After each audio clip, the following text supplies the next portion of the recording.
Okay. Hey, everybody. We're here. Thank you so much for joining us. We are so excited. Can you see us? Can you see us? Because I can see myself. All right. Welcome to the Audacity of Marriage Virtual Experience.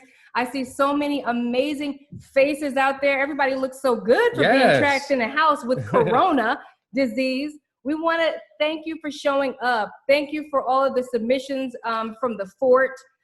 It's going to be a really exciting night tonight. We want to know where some of y'all are from. I think we got some people posting in the chat where everybody's from. We got New York in the house. We got Pennsylvania. We got Chicago. We have Raleigh, North Carolina. We have people from London, people from Nigeria. Yes. We have people from South Africa, people from all around the world, and they're still coming in. They're still coming in. And so we're excited because this is the Audacity of Marriage Wisconsin, virtual event. Chicago, wow, they keep Columbia, keep there it is. coming, DC. I mean, this is epic, guys, because here's the deal. We're all married and trapped. Covington, there it is. We're trapped in the house. And so I knew that this was going to be a fantastic opportunity for us all to get together and do something different. I mean, what we have in store for you guys over the next 3 days, trust me, it's better than anything Hulu got going on, Netflix or YouTube. So we want you to lean into this content because we know that all of us are in the same boat right now. We have not been forced to be side by side with our partners probably since we walked down the aisle. Am I right? Tell me about it. So we want to jump into this exciting content. Rhode Island, we got Cincinnati, Rhode Island, Stratford, London, Chicago, hey London, Cincinnati, Ohio, yes. Oklahoma. I didn't even know we knew people in Oklahoma. I know people in Oklahoma. Oklahoma? Yes. Okay, all right. So welcome, guys. We want to jump into some fort pride because we gave you some pre-work that we were really excited about. And a lot of you really went in on these forts and you got creative. We told you, do not go to the store. Don't buy anything that you needed to actually come up with something in your house. And many of you dove right in and you got super creative. So we want to share some of that with you. And we're going to share a couple of them that really inspired us. And then we're going to name our winners. So just let us pull that out. So here we go. We're going to move over to the forts. All of you were instructed to create these amazing forts. And we had so many submissions, but we could only choose 3. So what we have is the second runner-up, the first runner-up, and then, of course, the grand prize winner. So first we have, as the second runner-up, Team Wright. Yes, Team Wright everybody clap for them. From Miami, Florida. Very creative. I see Christmas lights. I see I think That's they have creative, a whole lot of Christmas because ornaments. they didn't go to the store, so they went into the Christmas stuff. Those lights that they have, those are the ones that go on the bushes. So those are not string lights that go in your house. Those are bushes lights. We can see that. And Christmas tree bulbs. And then what is that? A satin sheet, or is that? Satin sheet. Whatever it is, they got real creative. I think they're under a table. I don't know what they did, but they got real creative. They were good crouched job. down watching that movie. All right, so our first runner-up, we have Team Gadsden's Fort. Yes. They're from Atlanta, Georgia. And of course, they had to pull out a cute picture. Oh, let me go back. My bad. They had to pull out a cute picture of themselves, and that's creative. It kind of has an Indian kind of feel vibe going on, and they have the lights on the outside, which is really cool. I'm wondering what the thing is that held it up. I don't know. Didn't have that looks like, I don't know what that is. They got real creative. Yeah, but our grand prize winner, our grand prize tonight goes to Team Bafford's. Their fort. They're out of Charlotte, North Carolina. I loved how they made a teepee. They brought a teepee in, the sheets. They have a box of popcorn. Yes. They got very romantic. Oh, very romantic. There were some other really nice ones, guys, but there were so many that we couldn't go through all of them. So we had to choose the ones that really stood out to us the most. And Team Baptiste, you are going to get a Couples Academy Audacity of Marriage book. So congratulations to you. Congratulations. So that book will be mailed to you. Just give it, I think we have your address and we'll get that over to you. So you have something to read while you're trapped in the house anyway. Yes. So guys, let's jump into this movie that we had the privilege of watching as your homework. I think that there were so many echoes that took place in that movie that really resonated with me. Everywhere you looked, there was a metaphor that connected. And the movie was about adversity. And that's what we're going to talk about today, because one thing that we know is that if you are married or planning on being married, or if you're engaged, or if you're marriage minded, we know that you are going to experience adversity. It's not if, it's when. And the powerful thing here is that we all get to choose how we experience adversity. And so when I discovered this documentary called The Dawn Wall, it blew my mind just watching it. I was watching it for a different reason, you know, a Netflix movie on a Saturday night, something to do, something different.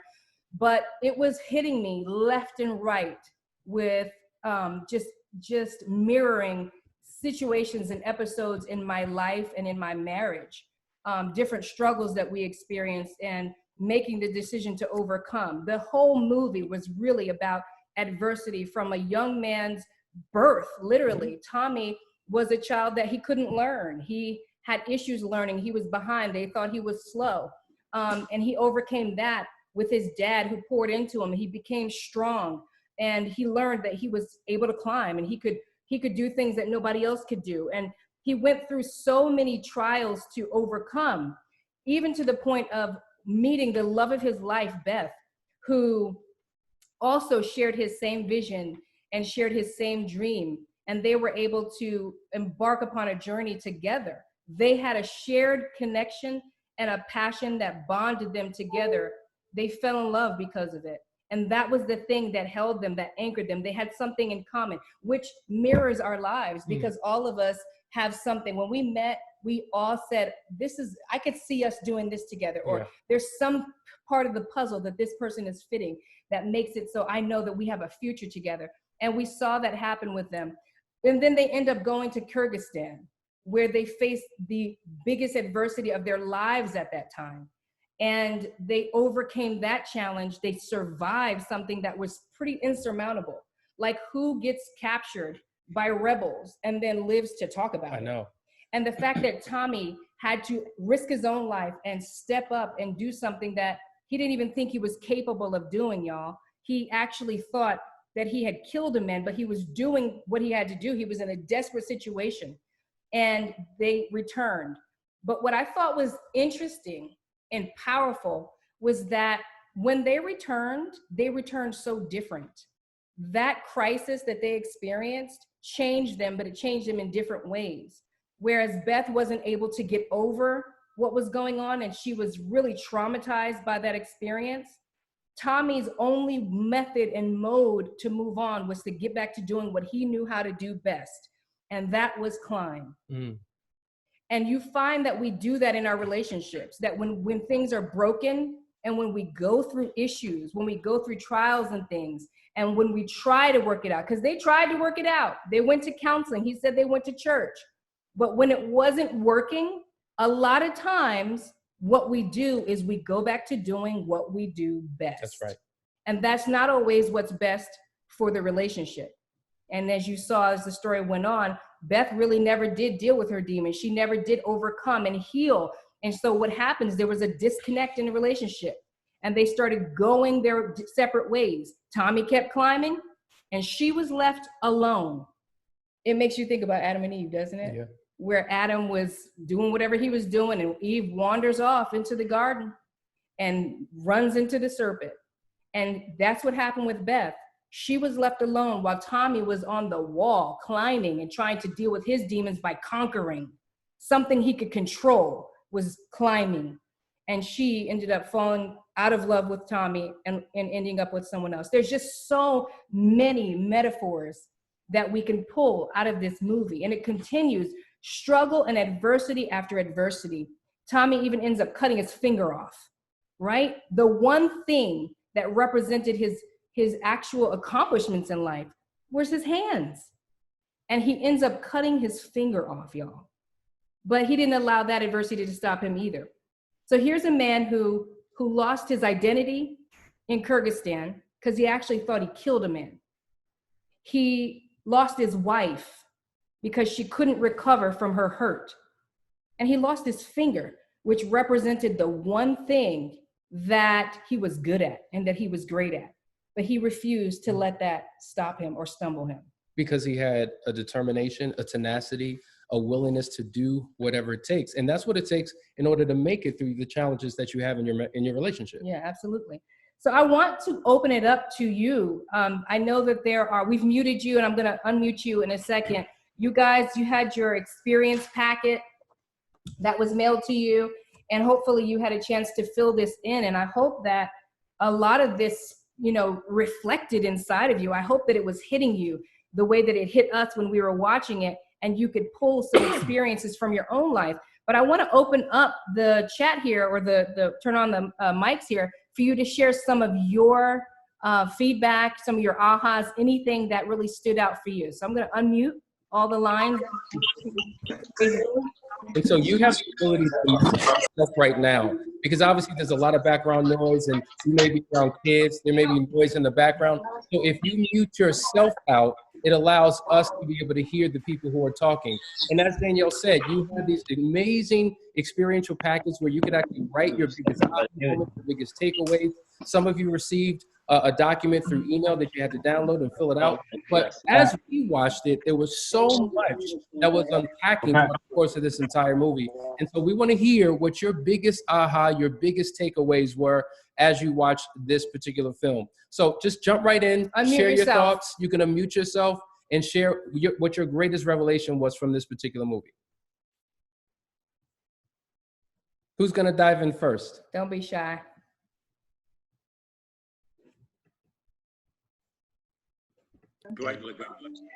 All right. About the oven? There we go. Oh, Now they're all fries jumping. are still in there. Not all at one time. One at a time, one at a time. They all jumping in. We're getting used to this virtual technology to do an event. So if we just do one at a time, and then we'll just go to the next and the next and the next. So who's up at first? White Lagon. There you go. Come on in. What did you get from this particular movie? Well, for number one, Go ahead. Nightmare. People don't know how to mute themselves. Folks, at the bottom left of your screen, there's a mute button. So if you mute it, it will be proud. Make sure you short it. Okay. Here's what we're going to do, guys. I'm going to ask you to raise your hand.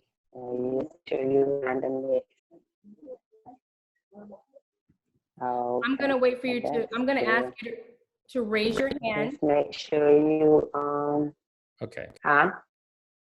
Who's I was gonna say, make sure you remind them, you know, right before. Anyway, who's the first one that wanted to speak? Let's unmute Heart Life. Yeah.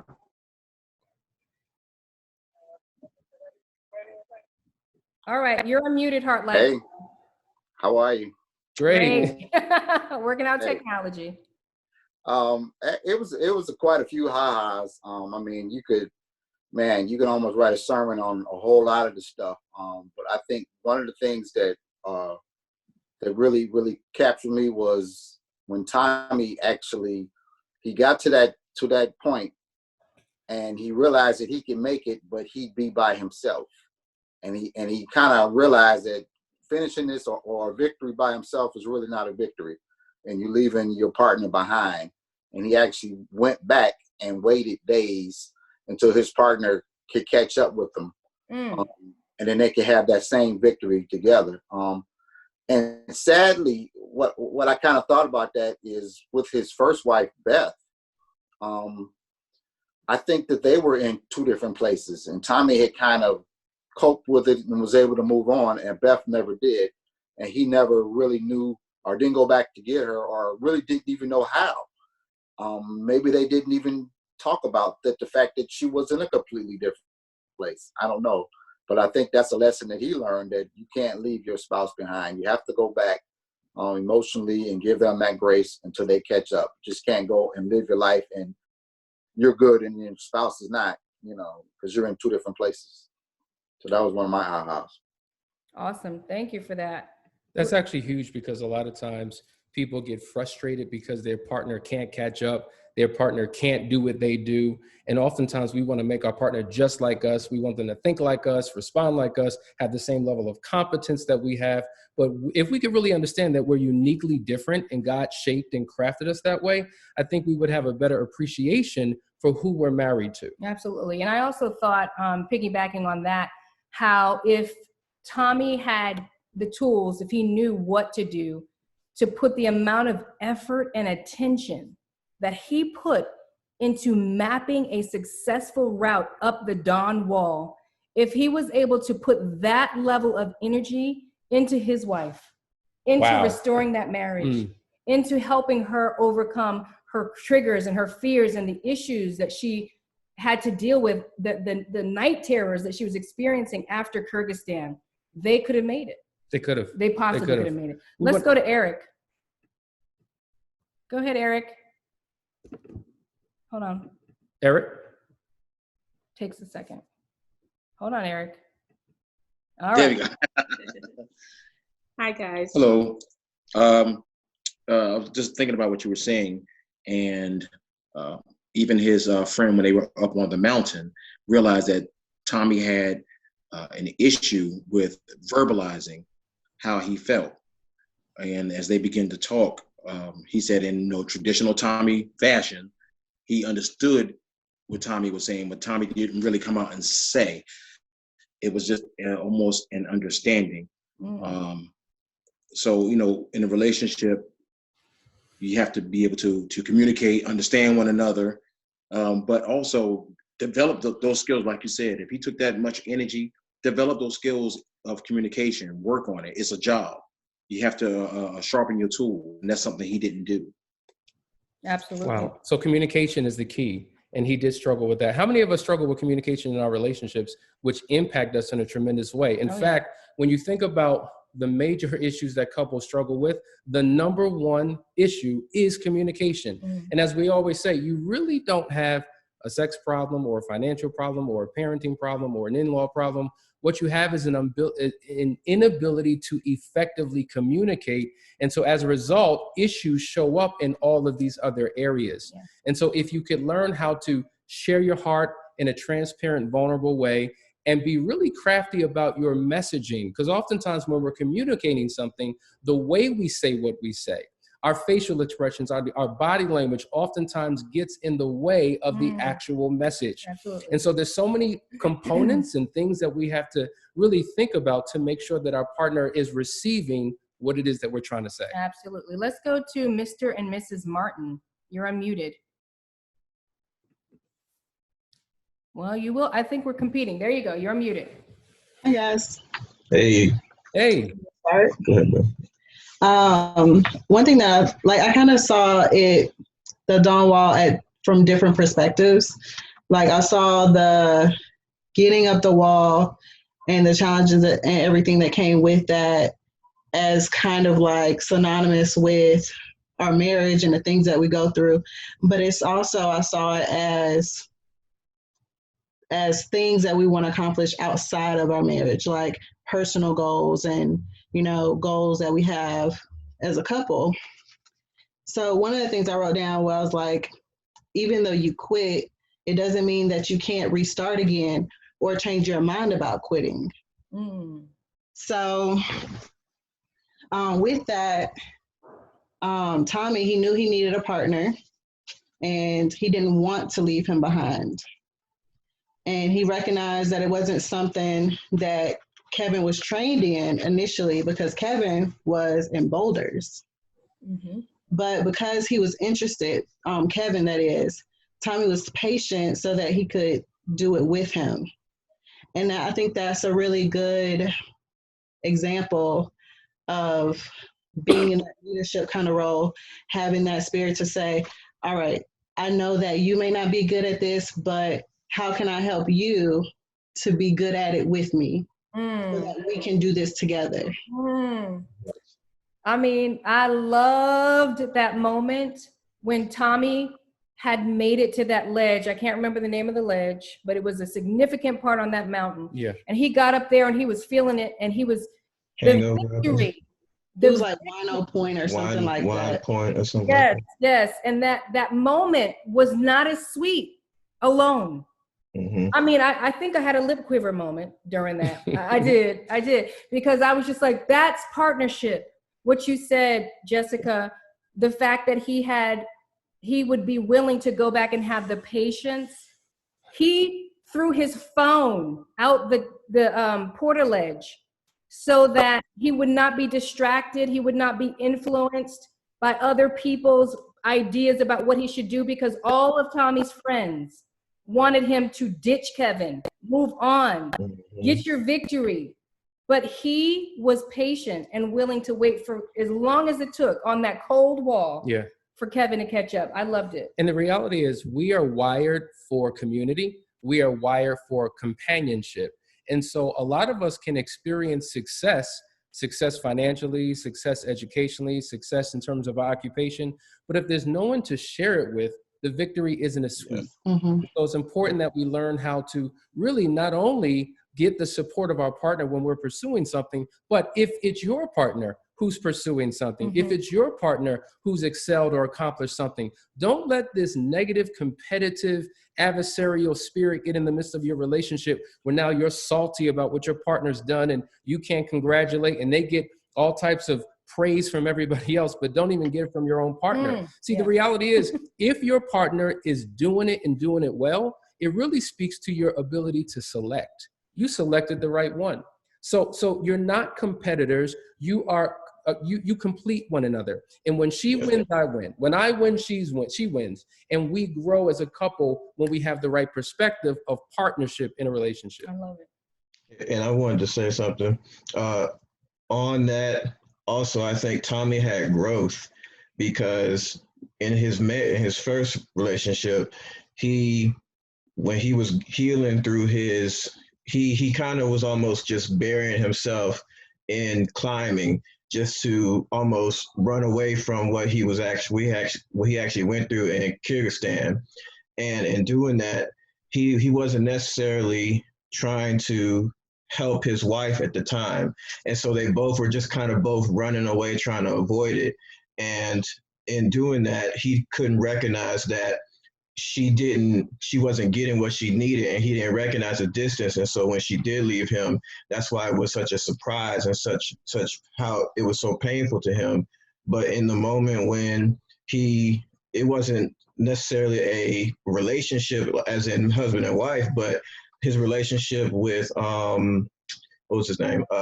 Kevin, when he realized that, okay, I can do this, I can keep going and make it all the way to the top, but I know that Kevin can't. Instead of doing what he did last time and kept going and not really paying attention to his partner, he then did stop and realized, I don't want to keep doing this myself. I don't want to make the same mistakes.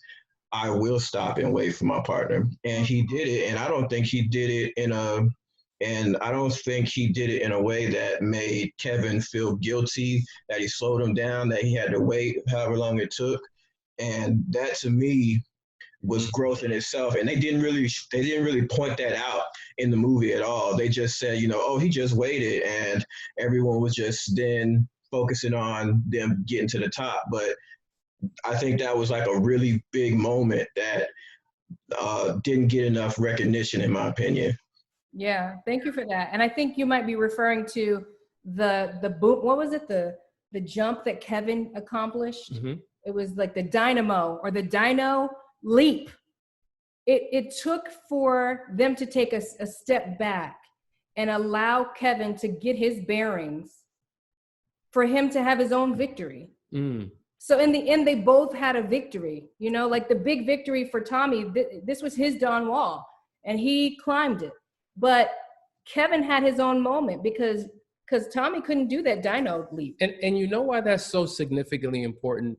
In your relationship, a lot of times we've been handed a script from mom and dad about what marriage is supposed to look like. So it's about taking care of your spouse and taking care of your children and putting yourself last. And so you're celebrating and supporting the accomplishments of your partner, but you can lose a sense of self, a sense of identity, a sense of significance if you don't have your own. And even though you're one in a relationship, there is still your own individuality. You have your own dreams, your own desires, your own pursuits. And so we should be there to support each other. So even though this was one of his particular vision to accomplish climbing this mountain, the other one was able to have a victory and a personal success within the scope of the larger vision. Absolutely. And couples need to learn how to do that throughout the course of their marriage. Yes, let's take a few more. Michael, let's get you unmuted. All right, Michael, you're unmuted. Go ahead. Yeah, I just wanted to say something that I took from the movie was when they were talking about how they were taking extended breaks when trying to figure out obstacles. And I thought that was important because, you know, sometimes we get so focused on trying to solve problems and trying to solve obstacles that we don't give ourselves a chance to step back and really evaluate what the problem is and attack it from a different direction and approach it from a different direction. And I felt like, you know, like when they were taking breaks, you know, 2 or 3 day breaks at a time and being patient about it instead of getting frustrated and about not being able to overcome it or not being able to resolve the problem immediately. That just kind of spoke to me in a relationship standpoint, you know, that when you have a problem or an obstacle in a relationship, that a lot of the time it's best to step back and take a break and look at it from a different perspective to figure out a different, you know, and then they talked about, you know, and then when they course corrected from what they were trying to do to find a different way around the obstacle. And, you know, I found that important, and it spoke to me personally about solving problems, and, you know, how sometimes, you know, you just take a step back and you might, you know, it's like I said, sometimes you just gotta course correct and take a different direction towards solving an issue. And when you do that, you might find an easier way around it and a better way around it where you can both be successful. Let me say something about that, because that's Thank you. powerful. That speaks to mindset. And I need everybody to hear what he just said, because oftentimes when we face obstacles or challenges, we are quick to give up, to cave in, and to quit because it's just too hard. It's just too long. It shouldn't take all of that. Many people have this idea, especially when it comes to marriage, that it shouldn't be this difficult. Yeah. It should just be easy. But nothing in your life that you've ever accomplished was easy. When you pursued that degree, it didn't happen overnight. When you tried to reach the higher ranks of that particular position on your job, it didn't happen. It wasn't easy. You had to put in effort. If you had a personal goal of losing a certain amount of weight or whatever it was, it did not come easy. So why do we think that our marriage should just be easy? Sometimes it's like a maze. You go in one direction, you reach a brick wall, you got to figure out another way to get around it because you're so focused on the goal, on the destination, that you will do whatever it takes to ultimately get there. So you can't give up, cave in, and quit. You can't, and this speaks to the power of partnership, because sometimes when you've lost all your will, your partner is there. When you're weak, they're strong to pick up the slack, to keep you two going in the right direction. So having the right mindset and having what I call stick-to-itivism will allow you to overcome whatever obstacle you face. Absolutely. Great point. Let's go to Brandon. And we're going to take 2 more comments, and then we're going to go a little bit deeper into the subject matter tonight. Go ahead. Hey, good evening. Good evening. So everyone's kind of like hit on a lot of the aha points that I had, but another one that I had was centered around adversity and failure.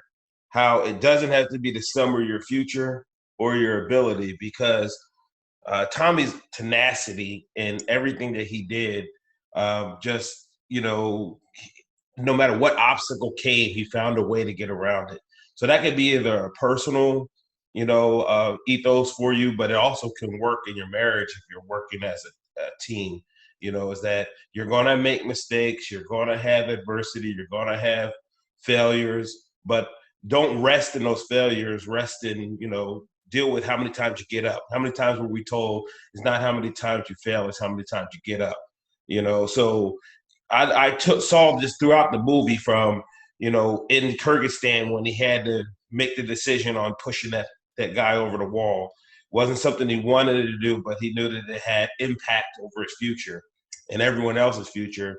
To, you know, his first marriage, how he, you know, that didn't work out, but he didn't let that dictate to him, his future, to his child, the son that he had, how he wanted to pour into his son like his father poured into him. And he kind of directed some of that energy he used in climbing after he met that goal to invest in his family and his son. So it's not about the failures. It's not about the adversity. She used those as building blocks, to strive towards the next goal or the next accolade or the next thing you're trying to accomplish. Absolutely. Awesome. Awesome. Let's go to Tiana. Tiana Thomas. Tiana Thomas. That's us. Hey guys, how you doing? Hey. Great movie. I think the first thing we had to think about was, is this the right movie we should be watching? Caught us by surprise for a minute. But I would tell you, one of the main points that I got out of it was, besides adversity, it was effort that I thought, because from the start of Tommy's life, he didn't get a good start. He was already at a disadvantage, right? Health-wise and things like that. But then as he continued on in his life and in his journey, there was still, issues that he had to overcome and deal with. There was adversity at learning how to climb these walls. There was adversity when he cut his finger. There was adversity being taken captive, so many different things. But the one point that stood out to me was the effort he made or the effort he didn't make. The effort he didn't make towards Beth obviously was clear. And I agree with you, Danielle. If he would have put the same effort into that marriage, it could have been a completely different outcome.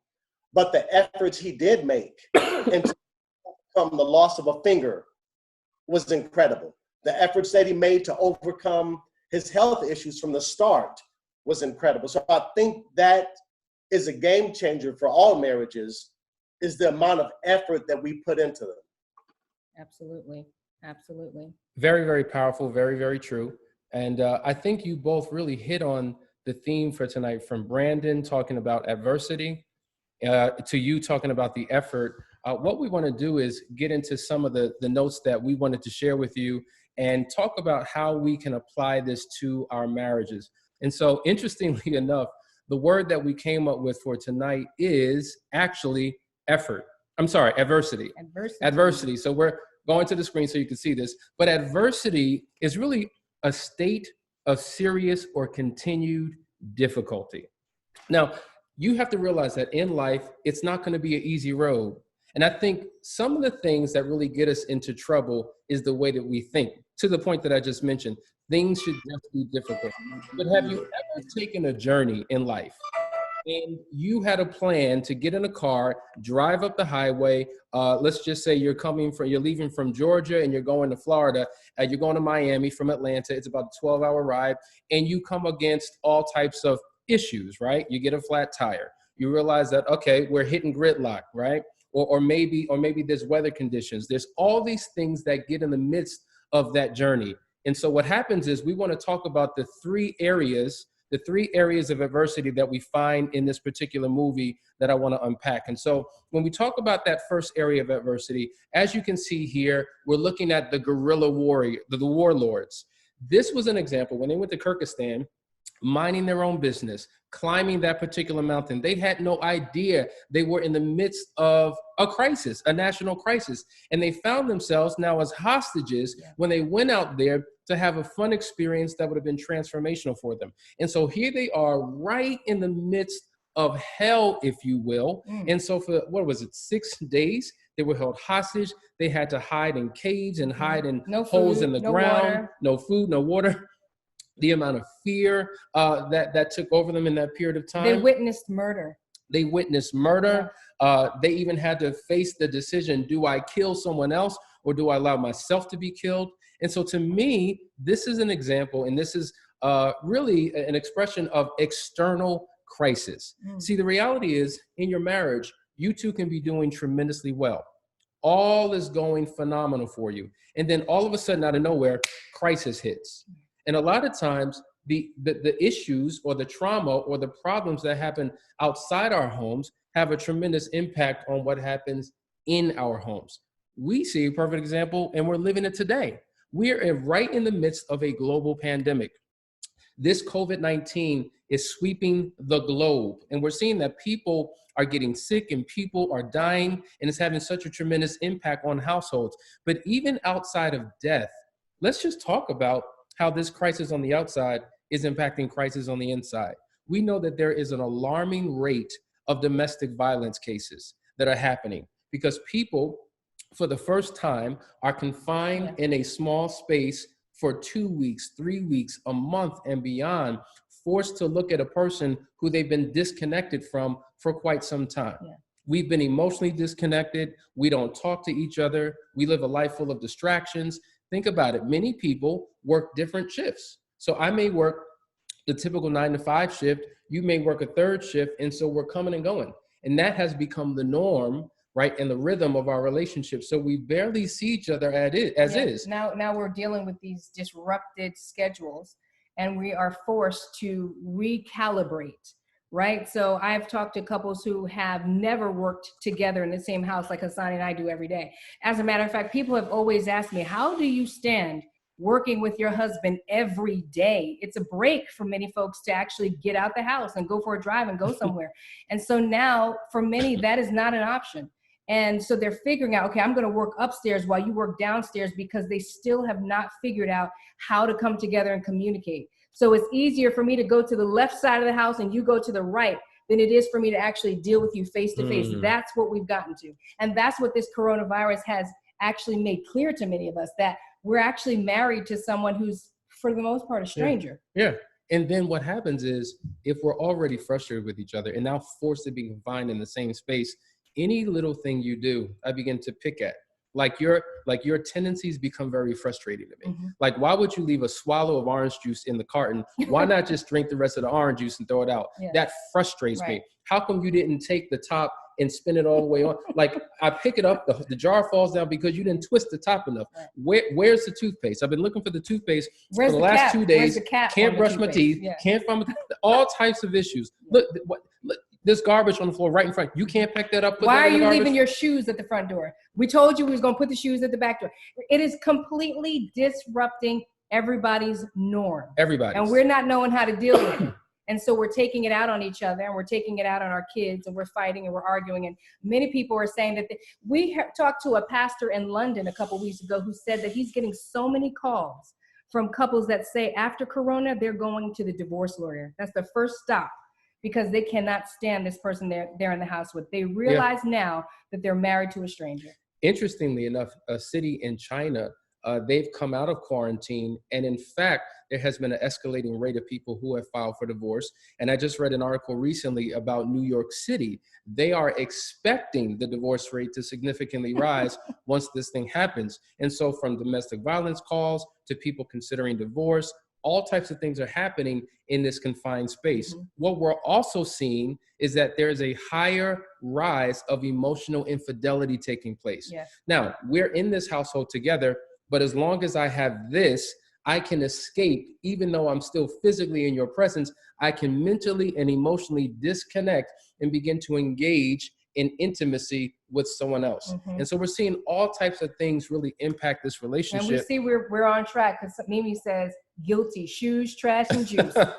All of it. All of it. I'm hitting you where you're at. Matter of fact, as we're talking, please go to the chat, share your comment. If you have a question about what we're saying, put it there. We can see it, because we want to make sure that we're hitting you exactly where you're at. We're even seeing issues.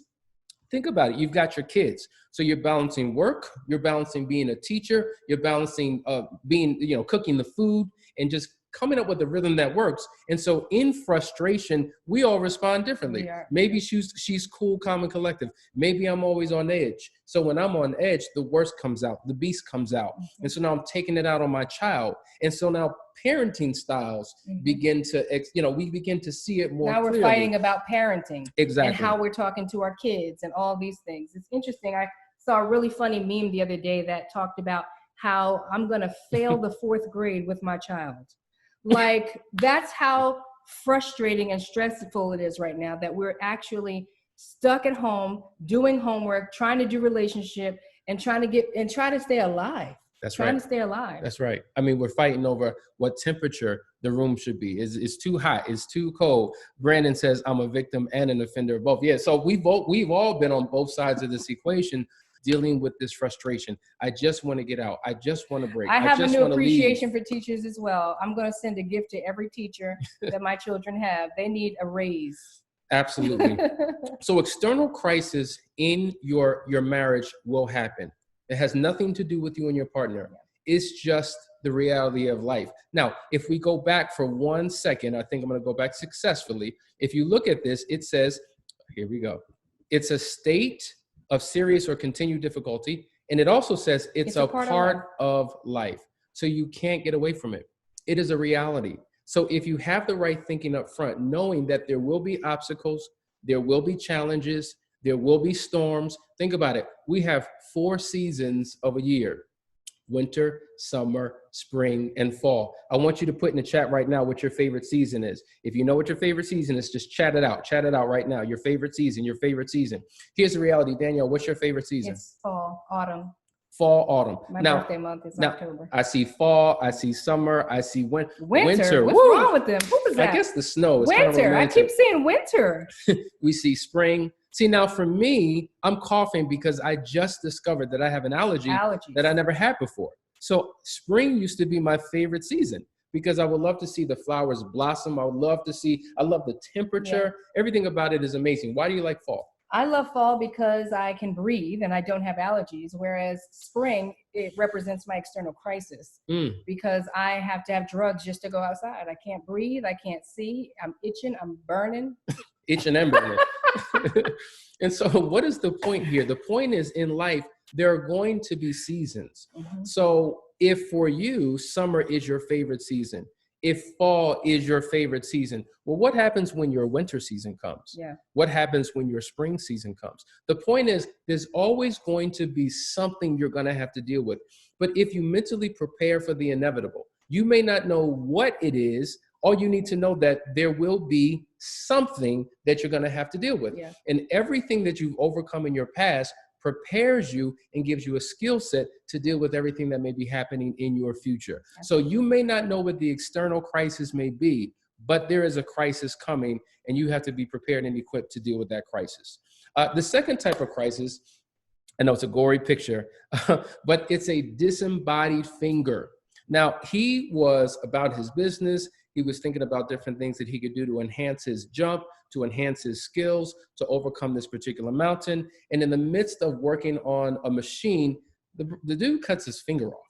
Now, to Danielle's point, think about being a singer and damaging your voice. You're thinking, my career is over. Mm-hmm. Imagine being an athlete and breaking your leg. Mm-hmm. You're thinking, my career is over. Mm-hmm. So if you understand the technicality involved, the finest details involved with climbing a wall, every single finger is critically important. And now that finger turns into a nub. And so now he had to learn skills all over again to begin to accomplish this feat of climbing this wall. And when you think about the fact that doctors literally told him, you need to look at another career. Your career is over. Everybody in his industry, okay, this man was at the top of his game in his industry of climbers. Everyone said, well, we can forget him. It's over for him. He lost his finger. Scientifically, this is impossible. He was told scientifically it was impossible for him to continue to climb. So this was humongous. This was a crazy self-inflicted disembodiment of a finger that had the potential to wreck his entire life. It really did. Talk about adversity. Because the other thing that I observed about Tommy is that he seemed to be the type of person that constantly opened the door to self-inflicted adversity. The Don Wall in and of itself was a self-inflicted adversity. As many people asked him, why are you doing this? I don't think we ever got an answer as to why he needed to climb the Don Wall. So we can see how many of us make decisions that open the door for our own adversity. Yeah. And so when we were thinking about self-inflicted adversity, here's the reality. We either consciously or unconsciously do things in our relationship that cause crisis, that cause hurt, harm, and danger. You know, many of you who know our story, many of you may not. One of the issues that we had in our relationship was the way that we communicated with each other, in the attitudes and the personalities that began to clash. And so oftentimes I would criticize her because I don't know, raised in an environment, raised in a household where that happened. And so I began to do that a lot. And so I began to unleash on her things that were really going on inside of me. And I was creating crisis. And so it got to a point where about 3 years into our marriage, we're on the verge of divorce and we're about to call it quits. We couldn't see hope for the future because I kept on doing it and I kept on apologizing and kept on doing it and kept on apologizing. And it was self-sabotaging because the behavior never ended. How many things are you doing or have you done in your relationship? Your weaknesses, your faults, your flaws, your idiosyncrasies, your character issues that have gotten in the midst of your relationship that has ultimately destroyed it. Now, many of you are here for different reasons. Some of you have great relationships.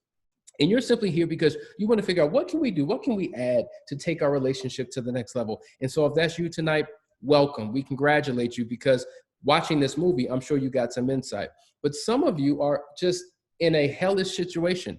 You're at odds with one another. Maybe you're here alone. Your partner didn't even want to participate. You're in crisis. Why? Because of things that have happened within the relationship. But I want to let you know that regardless of what you've gone through, there is still hope for the future. When he cut his finger off and thought that the world really thought that it was over. Yeah. There was something inside of him that said, I'm not done yet. There was something inside of him that shifted and turned and said, well, guess what? I can't use that finger anymore. So I got to figure out another way, going back to his mentality. And so whatever your situation is, you need to know that there's hope beyond today. You need to know that there's other people who have been in the same place that you've been in and have overcome their issues and now are in a much better place because they were willing to put in the work, they were willing to train, they were willing to do what was necessary to overcome their self-sabotaging, self-inflicting behaviors to get rid of the crisis in the relationship, to take the relationship to the next level. I mean, I'm sitting here thinking about how when we were at our lowest place, I think about how I had to assemble my own dawn wall of protection to guard myself from you, right? And I think that's where many of us find ourselves, that we're in these marriages, we don't know how to fix what's broken, and it's like a leaking faucet. It keeps leaking, it keeps dripping. But here we are in this marriage with these responsibilities, with these kids, with these bills, with all of the responsibility that comes along with being married. It's not so easy to just walk away from something. So what we do is we build these walls of protection around us, and each brick represents some negative emotion that we're holding on to: anger, resentment, disconnectedness, unforgiveness. And when we build these walls based on whatever the adversity is that we're dealing with, we got to tear those walls down. We do. Brick by brick, just like we built it, brick by brick. It's not going to happen overnight. So that was the second crisis or adversity that he faced. Now we're going to go to the third. The third would be severe weather conditions. Now, if you remember in the movie, they were facing like 20-degree weather. There were 70-mile-an-hour winds. Here they are hanging from a mountain, freezing cold weather. And I'm sure that tent is just banging up against that wall. It was flipping upside down. I mean, think about it. If I'm sure they weigh, maybe 100, 180, 190 pounds, but 70-degree weather just moving you all throughout the night. They didn't have the warmest of clothes on. They had to have certain types of clothes on in order to scale the wall. And so severe weather conditions was one of the biggest things that they had to deal with throughout the course of this. How many weeks were they doing this? This was several weeks, I mean, right? I know that the journey was at least a year that he was planning. I don't know how long they were up on that wall, but one thing to note about this weather, the weather conditions that they were dealing with, is that there was something that was good about the fact that it was ice cold. They would wait till it got nighttime because the friction that they would experience on that wall helped them to stick. It actually helped them to get up that wall, which speaks so powerfully to how adversity ultimately makes us bigger, better, and stronger. That is the message. Because if it wasn't for the ice and the friction up on that wall, they would not have been able to stick to that wall the way that they were sticking to that wall. That was something that they waited for. Because here he is scaling a wall. He's literally flat, and he needs it to be ice cold, but it couldn't have felt comfortable. It had to be painful. The guy had a tank top. Did he have tank top? One time he had no shirt on. That's right. And he was scaling the wall with no shirt on and feeling that pain in those weather conditions to get him to where he needed to go. So Latricia said it took 6 years of planning, and Aileen said it took 21 days on the wall to actually climb that wall. Now, listen, 21 days climbing a wall can really seem like an eternity. Imagine going through a major hardship. It seems like, time flies when we're having fun. So if you're enjoying yourself, like you could be at the amusement park for 8 hours, but it seems like 2 because you get lost in time, you're enjoying yourself. But when you're doing something that is painstaking and excruciating, 21 days can literally seem like months at a time. And so it's important that you learn how to manage your emotions when you're dealing with the challenges that you're dealing with, so it doesn't feel like it lasts as long. But in essence, we're talking about the resistance that they faced in their journey. And in life, listen, maybe you have some resistance. You want to go to a higher height in your relationship. You want to take things further, but you got resistance. What kind of resistance? Maybe it's the opinions of other people. Maybe you've allowed other people's voices to get in your head to convince you why you shouldn't move forward. See, we have a tendency of sharing our problems with people who share our problems. And so rather than going to those who have the answer or who represent the solution, there's all types of people who we go to who don't support us. In fact, oftentimes we have friendships with people who are not friends of the marriage. See, they may like me, but they're not feeling Danielle. Or maybe she has some girlfriends that are in love with her, but they can't stand Hassani, right? And so if you go to these individuals who are not supporters of your marriage, who are not a part of your closed community to help you when you're going through, they could wind up talking you right out of something that you're trying to overcome in your relationship. Yeah, we hear people saying, good point. Good. Yeah. Listen, what are some of the— It takes 21 days to break a habit, which is exactly how long it took for them to climb that wall. That's a good point. Very powerful. I want you in the chat now to talk about what are some of the areas of resistance that you face as you're striving to have the best relationship that you can have. For some of you, it may be the opinions of other people. For some of you, it may be your mindset, right?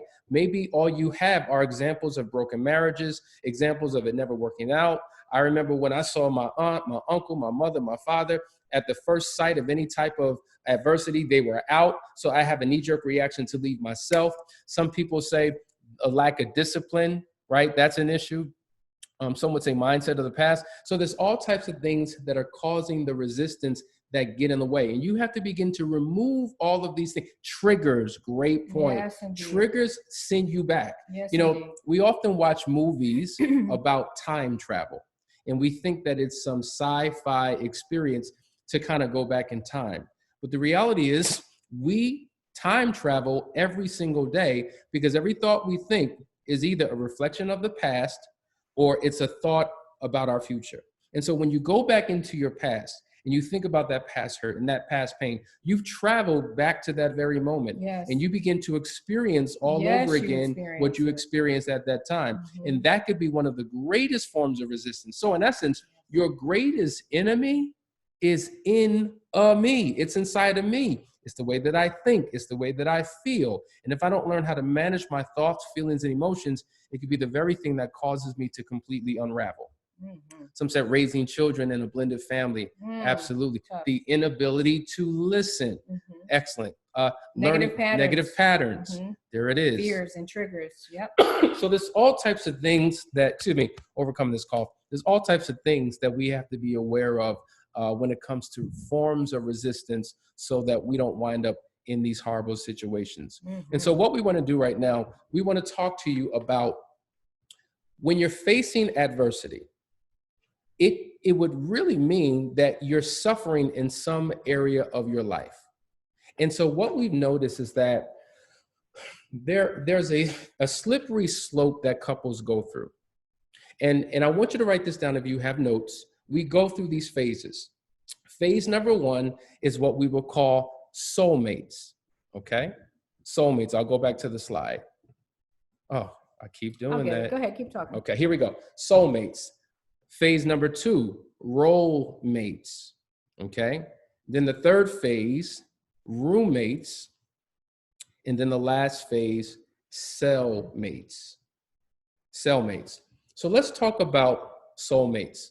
Think about it. When you first got into that relationship, when you first fell in love with each other, you wanted to spend all of your time with each other. It was about how many hours you could spend on the phone without falling asleep.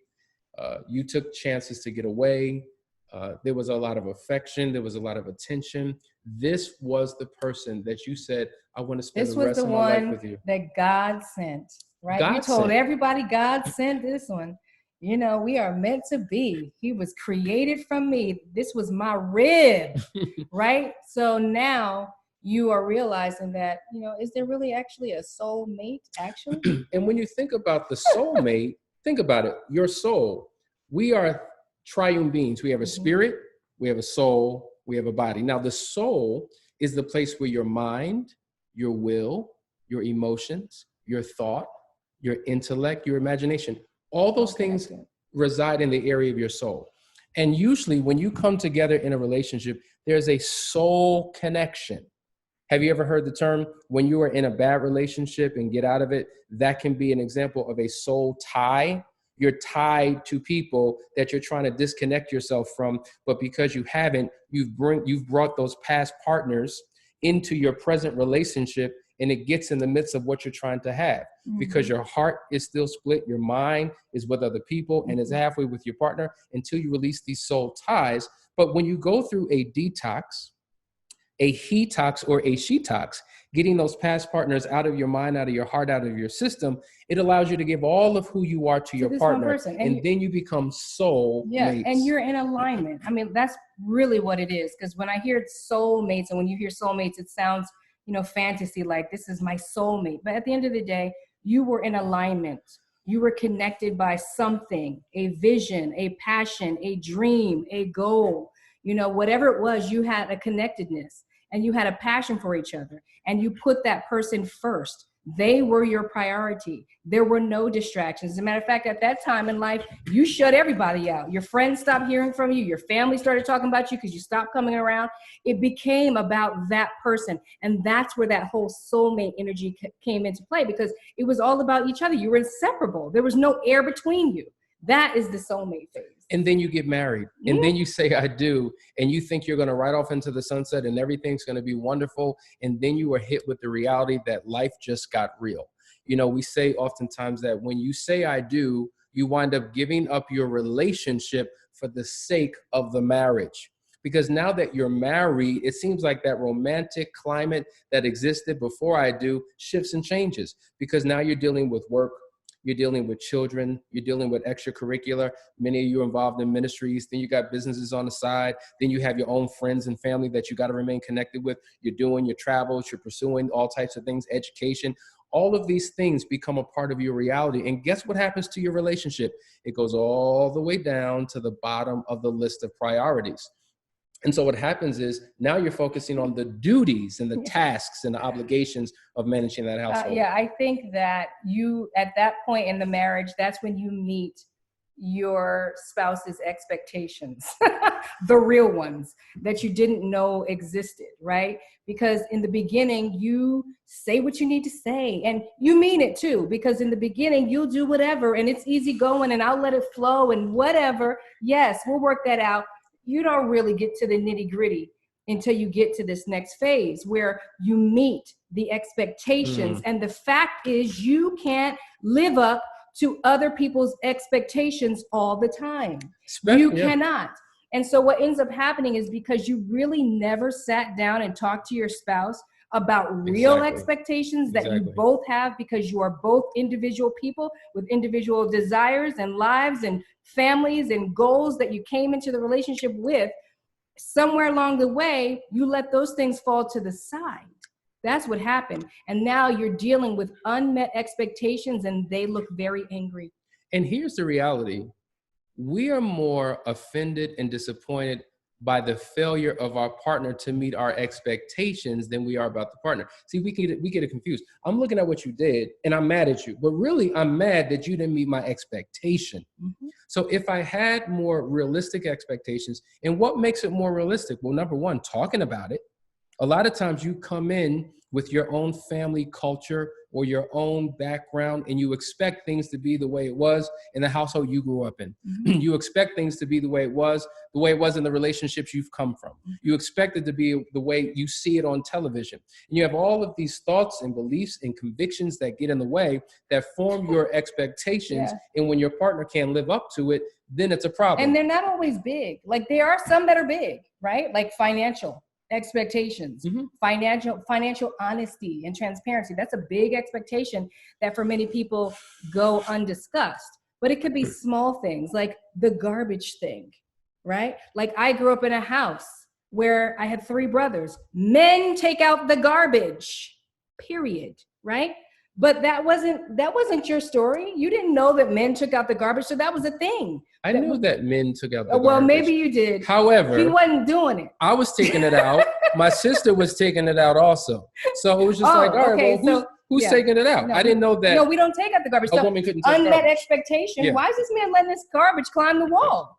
He should be taking out the garbage. He's thinking, is she ever going to take out the garbage? She don't never take out the garbage. These are the unmet expectations that we don't discuss. I know you guys understand. I mean, I know that That's this real. happens in your homes. Yes. And if we can just be real and have an adult conversation, some of the expectations that get in the way are in the area of sex. If you come from a background where you are watching porn and you have an idea of what your partner is supposed to do, and now they can't live up to what you saw because you didn't realize it was fantasy and fake anyway, and it wasn't a real experience between two people, and that they're paid to do certain things, and all types of things get in the way in your mind. So when your partner can't do what you see, now you're frustrated. Now you feel like, well, golly, did I marry the wrong one? Oh my God, why can't she just be more open to do this, that, and the other? And you're not having conversations. And so rather than having conversations with each other, you're having internal conversations with yourself and getting frustrated by the moment. And then emotionally you disconnect and you shut down. And so what I'm saying is it's important to have these conversations, put things out on the table so that you are on the same page. But the point is, in terms of being a role mate, when you say I do, it's now about working, that's a role and function. Paying the bills, that's a role and function. Taking out the garbage, fixing that light, that's broke over there. Listen, you got to help the kids with their homework. You got to run that bath. You got to do this, you got to do that. It's very task oriented. And you know what else is a role mate? I'm just speaking for this tree over here, is that when you're not in alignment, you know what else can become a role? Mm-hmm. Intimacy.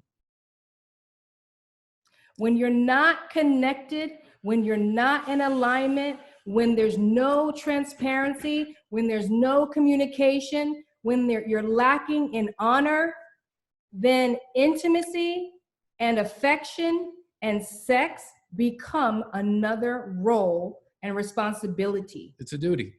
And that could be for both men and women, by the way. Right. I mean, it is mostly a thing for women, but it could be for both.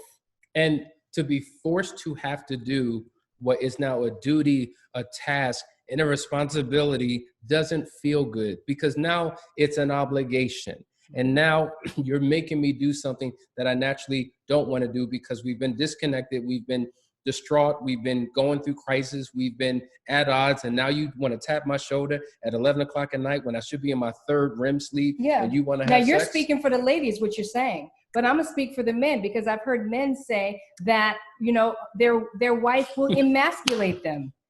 You know, I'm looking at the reactions. See, I could, if you look. I do, because they agree. And they know that this is true. I see your amens and I see your yeses and I see your tell it's. And we're going to tell it, because a lot of the men will say that their wives emasculate them. You can't emasculate. Let me tell you something. I think women can bounce back easier from criticism than men can. Because when you emasculate a man, you do something that in many cases is hard to unroot. when you criticize him physically, mentally, his responsibility lacking, or not able to provide financially for the family, or not being a great father, when you let those words come out of your mouth, they go deep into the soil of the soul of that man.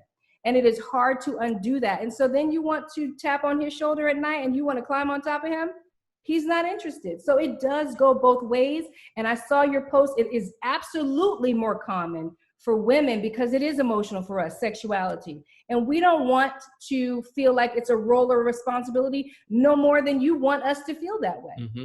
Yeah. And there's no point. I mean, what you just said is absolutely the truth. Mm-hmm. And somebody commented the difference between sexuality and intimacy. Talk about that major difference. And I think we use these two terms interchangeably, and they're totally different. And let me just give you this whole piece right here.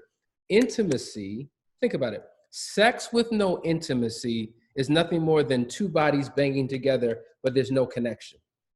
Communication with no intimacy are just two people throwing words at each other, but it's not connecting. You're not receiving it.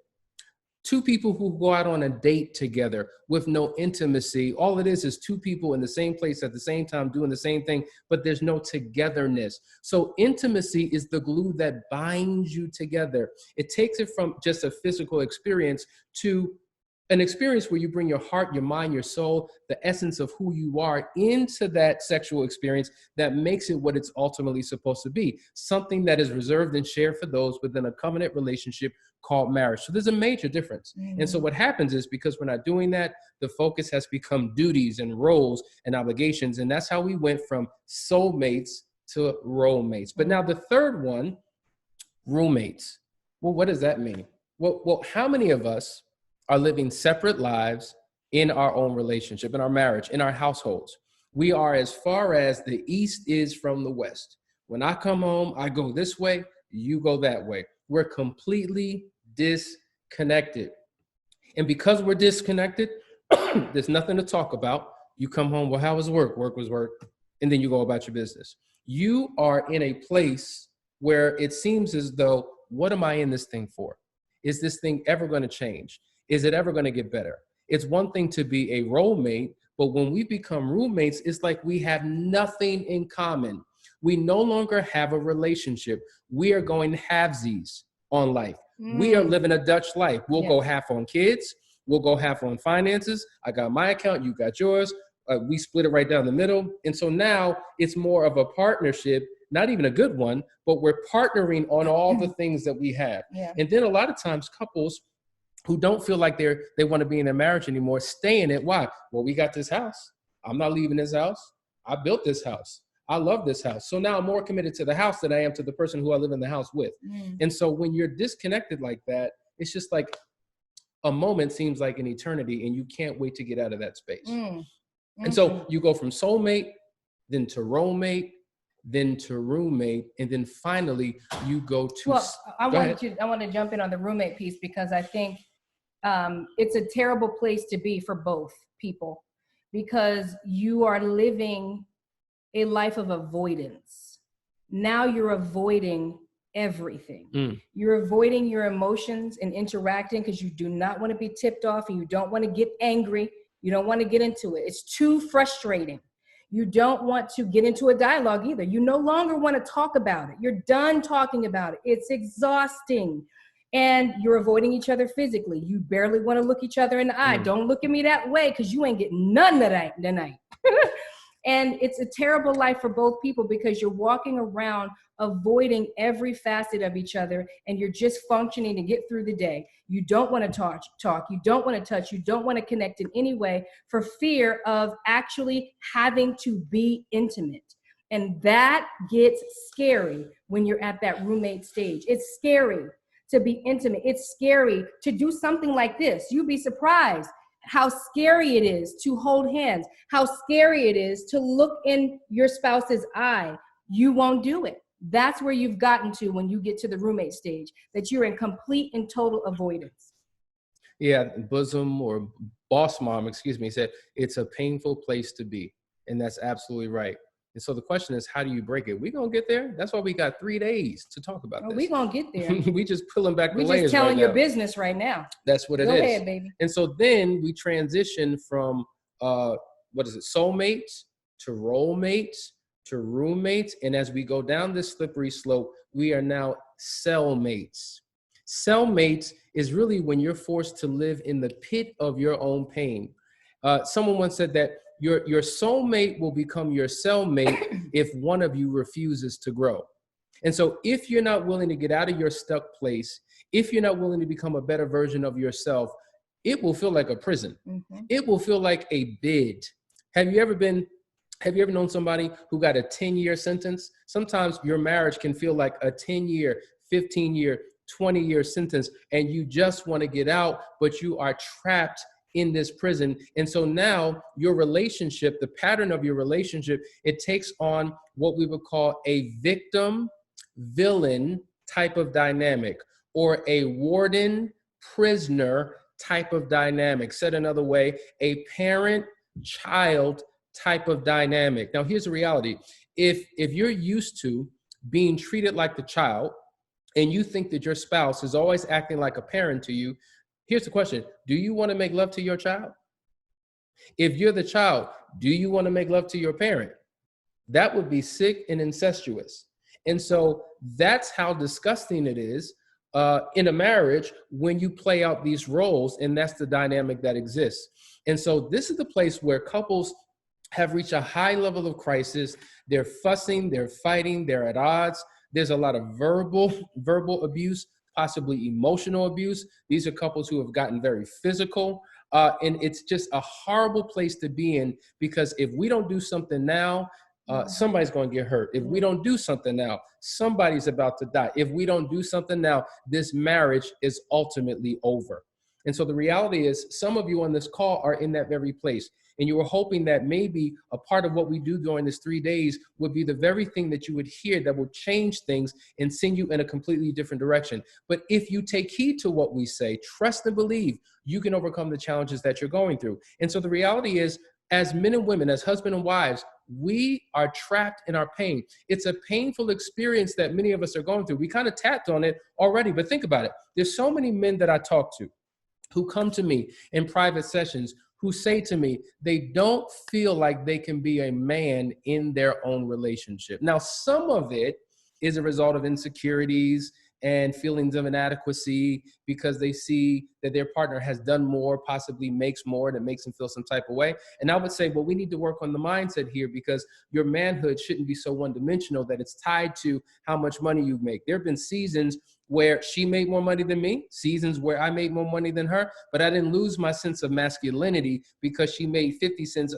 more an hour than I made. So that's a different conversation. But when you feel emasculated in your relationship because your wife constantly calls you out of your name, constantly telling you that you're not a man, because her idea of a man came from what she saw from her fathers, from her brothers, from her past partners, or did not see, because there wasn't a good example, but she just knows what you're not.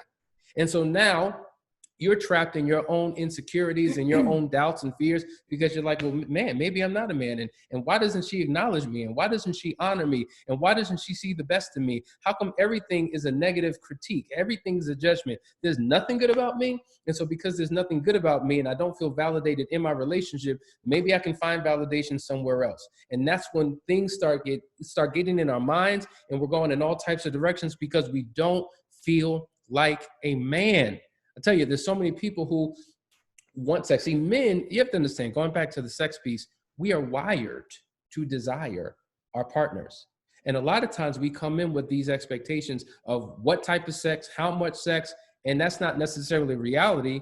And because our spouse has emotionally shut down for whatever reason, now we went from being in a sexual playland to a sexual desert.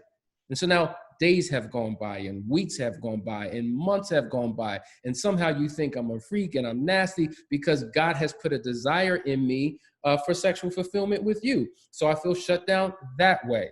I feel shut down because I feel like my role and responsibility is stripped from me. You are so independent as a woman that you've left me with no role to play. I can't do nothing right. And so therefore, I feel like the only time that I feel like a man is on my job because I'm responsible for other people. People rely on me, but you don't even rely on me.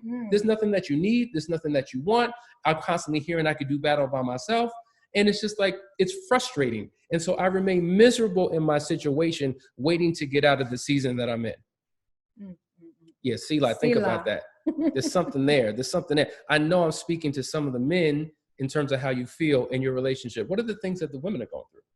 I mean, women are going through similar situations, but it's more so that we're guarding and we're protecting.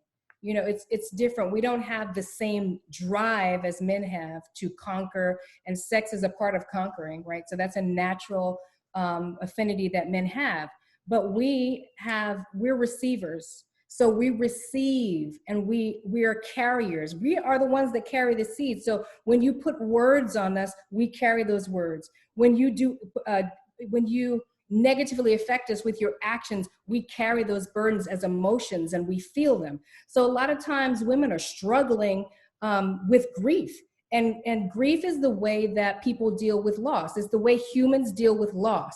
And so when we are hurt in any kind of way, we're dealing with the grief that's associated with anger and resentment, uncertainty. Can I trust you? Will I be able to rebuild this? And I feel like a lot of times I hear women, they say, I don't know what's wrong with me. Sometimes I feel good, I'm okay, and I feel like we can move forward through my adversities. And then other times I imagine myself just busting him on the head and knocking him out because I'm so angry. And there's this whole vacillation that goes back and forth of emotions. You're up, you're down, and you're all in between. So, I mean, women, we desire intimacy. We desire affection. We desire sexuality, but we don't desire to open ourselves up when we fear that by opening ourselves up is going to cause more injury and more hurt.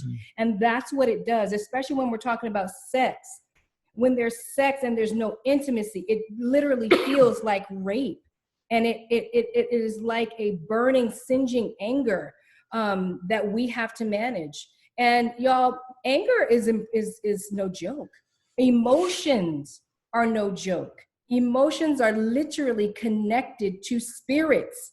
This is a thing that I've studied for years, how anger is a spirit and fear and all these things. And so when we are sitting in our relationships, steeped in anger and frustration and bitterness and unforgiveness, that we're literally making ourselves sick. We don't want to live this way. But this is how women are made. We are sponges. We receive. That's why women tend to be more intuitive, because we're receivers. We receive the emotions. That's why we tend to know something's up before somebody told us, because the spirit gives us this knowledge. It's internal. And so we're dealing with having to manage these emotions and still trying to love you past that. And then there are your expectations that are real for you, right? You really have these needs. You really have these expectations. But here we are trying to balance it all without dying in the process spiritually. That's what women go through. And that's what I end up talking to a lot of women about when they're making the decision to stay with someone that they've experienced infidelity with. It's like a crisis, an internal crisis. Do I stay? Do I go? There's a battle that takes place. And what we really need is for both parties to come together and understand these very real needs that we have, and come to a meeting of the minds and slowly get back to whatever the new norm is. Because we can't just jump back to what it was when there is an offense or when we're hurt. We just are not made to do that. I think men can easily jump back into what things were, but we need a minute. We need time. And to your point that you mentioned earlier, you said that men struggle to bounce back in ways too. And because if you said something to me 10 years ago, I'm still thinking about that today. I'm talking about sexually. Oh, I got you. Wise. Sexually. Yes, we struggle to jump right back into that, because there's a mental game going on right alongside with the physical. That's very true. We are all up in our heads. And if we haven't learned to manage the triggers, and it is our responsibility, if you're dealing with triggers, it is your responsibility to learn how to manage your triggers. No one else can help you do that. You have to learn that technique. But when it's raw, when it's new, you're battling the triggers, the thoughts, the mind, the emotions, right alongside with actually engaging physically. That's very true. And one of the things that really, one of the major components of the trigger is a lack of trust. I can't trust you. I don't know what you're doing, where you're at, who you're talking to. If you're not 2 feet in front of me, my mind is racing. And so we often talk about how trust is like a light switch and a dimmer all at the same time. Meaning all it takes is a split second to lose it. What you did now makes me not be able to trust you. So it's gone just like that, like turning off a switch. But how do you get it back? Well, it's like a dimmer. Think about a dimmer. It slowly comes on and slowly goes back off. And so there's a process to go through in order to restore trust. Let me give you this great nugget, and then I'm going to read some of your comments. In order to restore trust in a relationship, there's 3 steps you got to take. Number 1, there's got to be a system of accountability that we establish, that we place you in. And so I don't trust you yet, but guess what? I trust the system that we put in place. So maybe the system is the counseling process. The system is some type of program. The system is a set amount of rules that we've established that you're going to live by. So first, I trust the system. Second, what I trust is your consistency of behavior within the system. So I don't trust you yet, but I'm noticing you've been pretty consistent at doing this again and again and again and again and again. Now that I trust your consistency. Not quite there with you yet, but I can trust your consistency. Once you've been consistent in a particular area long enough, then I begin to trust the character within you. I trust you. So we go from number 1, system, to number 2, accountability. Your behavior, consistency of your behavior. And number 3, your character in you. So it doesn't happen like that. You don't get it back that quickly. And you shouldn't expect for your partner just to trust you again because you said, I'm not going to do it again, or trust me, I've learned my lesson. I've changed course. Doesn't work like that. Mm-hmm. So if you don't realize that this is a journey, a marathon, not a sprint, you're deceived. It is. And to add to that, women are complicated because I know that you've had these conversations where you've said, okay, these are the rules. You're going to do this, that, and the third. This is how we're going to move past whatever. And then a week later, that's not working. And so your spouse will come to you and say, but we said, and you agreed to this, that, and the third. So now it's something else. And for some time, when things are raw, it's like that because of what I explained before, how in the mind you are, especially when you've had a very serious offense, something like infidelity, that you are going to deal with those triggers until you recover, until you learn how to manage that. And so it could not have been mentioned in the plan, whatever it was that triggered you. I'm just going to give an example so that I'm more clear. You know, you go out to the mailbox and your neighbor goes out to the mailbox and your neighbor is opposite sex. That could trigger someone. But they would never have known that. They would never have thought that. So now there's a new rule that's got to be created. I need to go out to the mailbox and get the mail because I don't like how neighbor such and such comes out to the mailbox at the same time when you come out to the mailbox, if that makes sense. And so as to Hassani's point, we do have to create these plans and these systems so that we can see consistency in behavior. But at the same time, if you have dealt with something serious, and your trust has been breached, that might not always be the cure. There might need to be time where you make a concession for new rules. We need new rules. And those new rules might be every day for a while until you get past that. And then maybe the new rules are happening every week. And then maybe it stretches out. And now we're every month and every other month. But there has to be a concession to allow your partner to heal. And I think what you said, if you heard what she said, is critical. Triggers, when you're triggered, you have 1,001 different thoughts, feelings, and emotions, and you're triggered 30,000 times a day. And then there's a season where it's less. Maybe it goes to 10 times a day. And then maybe it's 10 times a week. And then maybe it's 10 times a month. And so it slowly begins to shift. And you have to be highly adaptable in this season to know that, guess what? From day to day, I may have to deal with something different, but I'm prepared. I'm made for this. I'm ready to do whatever it takes, because we are going to get through this season. Because months could go by and things could go quite well. And we're watching a movie, minding our business, and oh my God, it's uncomfortable. There's a sex scene on, or whatever the case may be, instant trigger. And you're thinking, well, we've been good for the last 3 months. How in the world are we now back to zero because of what we saw on the screen? Well, you're not back to zero. You took a step back.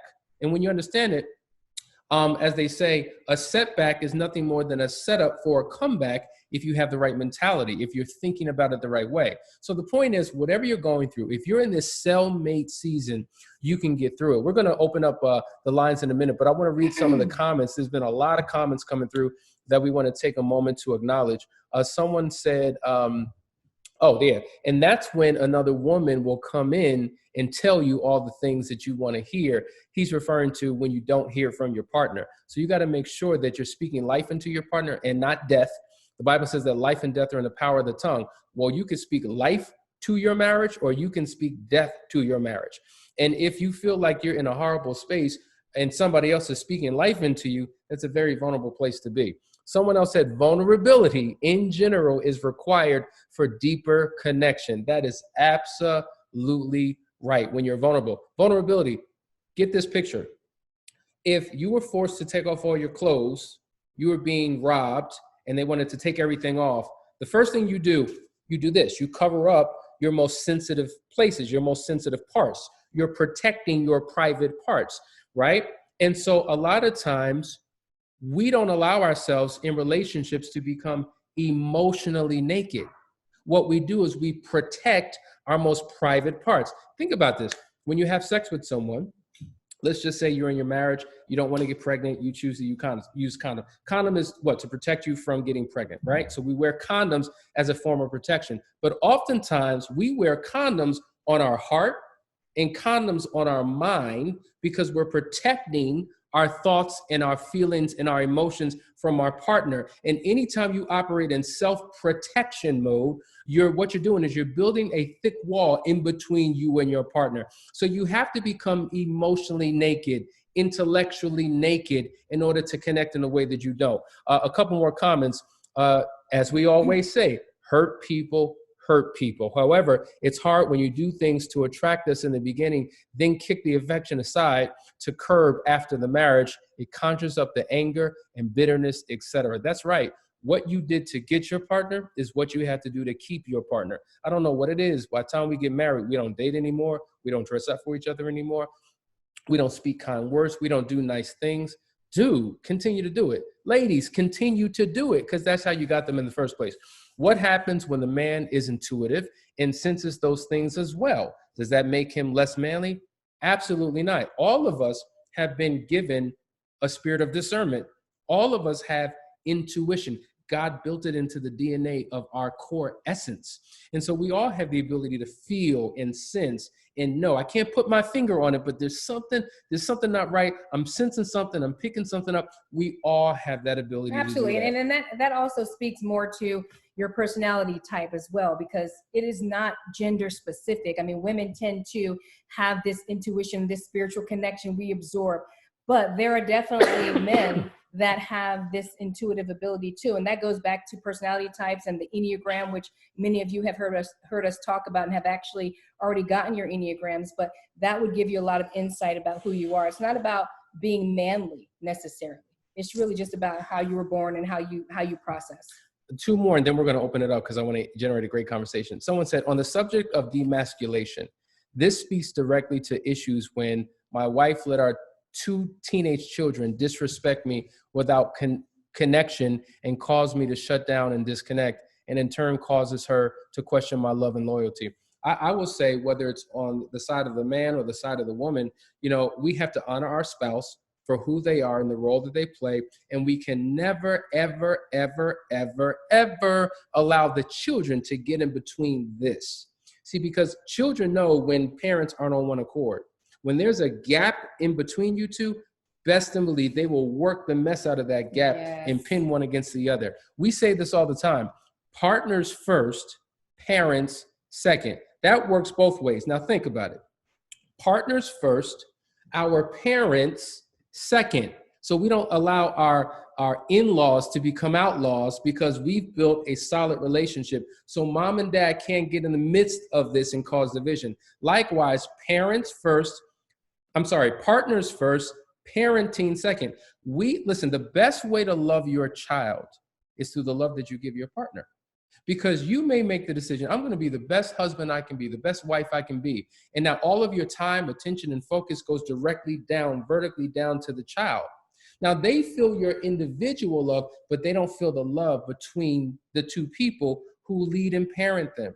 And so when they feel this love, they now feel like they're in a loving environment, and that's something that supports them. So building the proper foundation in terms of partners and parents is critically important. One more comment. My partner is not empathetic, and I need that through my journey to heal. What am I supposed to do? Well, empathy is critically important. Let's think about the word empathy. Let's think about the word compassion.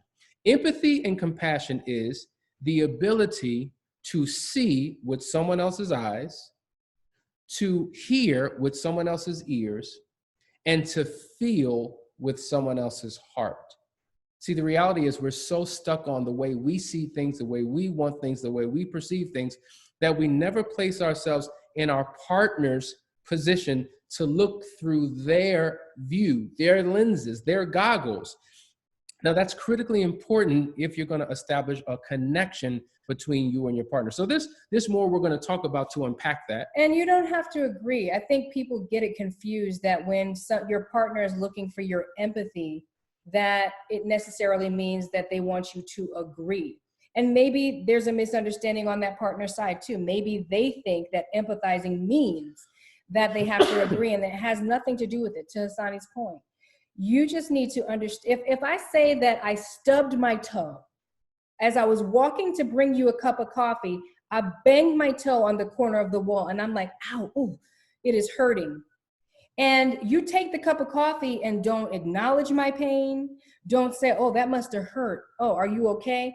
You're not even empathizing. You're not even getting on my level, right? But you don't feel my pain, right? You can't feel that I stubbed my toe.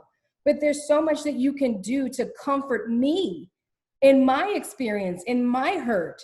And it's not that hard, y'all, for you to actually say a word that is comforting. Doesn't mean that you have to agree, because you could disagree. Oh, she didn't stub her toe. She's just being extra because she wants attention, which is what a lot of us do. We just brush each other off and don't give each other the benefit of the doubt. But you can say a word. You can get on the same level of your partner so that they feel that you are concerned and that you care. How would you like to walk into a room coughing and choking and sit down and nobody says, are you okay? Is everything okay? Right? So that's empathizing. Yeah. You don't have to feel it yourself. You don't have to agree with it, but you can see the fact is right there, and then you can get on the same level as your partner. And that's what we're looking for a lot of times. Yeah, Jess says very correct. Carla says great example. XU Studio says yes. Now, isn't it yes? Isn't it YESSS? This was YA, 5 S's, yes. It's not yes. Am I allowed to say that? First of all, can I say that? Don't say. Don't. Okay, I can't say that. It's all right. not. It's no. Don't. It's not. What did you say? Yes. It's yes. Yeah, okay. Not yes. Okay. And just don't. Well, okay. Well, there it is. Great points. Great points. All right. Listen, we're about to get into a great conversation, but I want to show this to you right quick. So we talked about the soulmate, the roommate, the roommate, the cellmate. We talked about the challenges that men and women have. And so here's the question. Oh, Lord, here we go again. Here's the question. What is your dawn wall? What is your great impossibility? We talked about the marital hardships that we face. So for many of us, the marriage overall could be this huge mountain that seems impossible to climb and overcome. but maybe within the realm of your relationship, there's an area, maybe it's communication for you. That's your dawn wall. That's your great impossibility. Maybe it's financial alignment. That's your dawn wall. That's your great impossibility. What is it for you? What is it for you? So we're going to unmute the lines. And please mute yourself out. Mute yourself out. Or we could just let them raise their hand. Yeah, raise your hand. That's a great idea. We'll Thank pick you. on you. Thank you. Raise your hand so we could see where you are. Okay. And we just want to acknowledge you and hear, because that was one of the questions that came through about your particular dawn wall. Okay, I saw this hand go up first. Go ahead, Brandon. Hey, so, am I unmuted? Yep, I am. That was actually one of her questions you asked us on a sheet. So my dawn wall is the fear of not being enough in life, marriage, and family. Motivation. My motivation is to always work to improve myself so that I can always be to always be of some level of importance to those that matter to me. And the reason why I say that not being enough, because if I feel like I'm not being enough, I do one or two things: overcompensate or shut down. Hey, so it just depends on this. Who's that? Both get you in trouble. Oh man, she said both of them get me in trouble. So, that's something that I think it's, when you ask that question, I was like, what is the one thing that I've consistently been consistent with over my whole life? And it's kind of been that. So something that I have to take with every day with me and work on. Sometimes I'm good at fixing it. Sometimes I'm not. So, just take every day as an opportunity to improve. Awesome. That was excellent. Excellent. Wow. All right, let's hear from some more folks. You should have answered this question in your packet. It was one of the questions, so you could just read what you've written. We're gonna go to the mark. Quincy, Jessica, what's your dawn wall? Wait, are we unmuted? Oh, okay, we are. All right, so mine is for me, it's getting over